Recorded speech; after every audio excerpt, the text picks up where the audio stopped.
Hala mga kapatid, alam nyo yung nabubuhay pa yung nanay ko.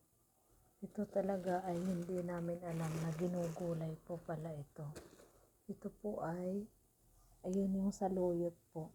Alam nyo sa bukid namin, ang dami pala nito, ganito. Tinatanggal ko po ito. Pinagawa kong mga laruan dahil ako lang naman yung kasakasama ng nanay noon nung nabubuhay pa. Nagpupunta ng bukid, nagagawa ng mga pawid. Tapos, ayun sa may mga palayan. Ayun, ito, ginagawa ko lang tong sa, yung saging-saging na laruan. Tapos yung pala ano pala ito, saluyot, kinakain pala. Yan guys, ang dami nito. Dito. Ang dami nito sa bukid namin. Hindi namin to pinapansin. Kasi hindi naman namin alam na ginugulay pala to. Sayang no, at huli na ang lahat. Yan, sana nabubuhay pa yung nanay ko nung malaman niya gulay pala to. Salamat guys, pagbabalik tanaw lang.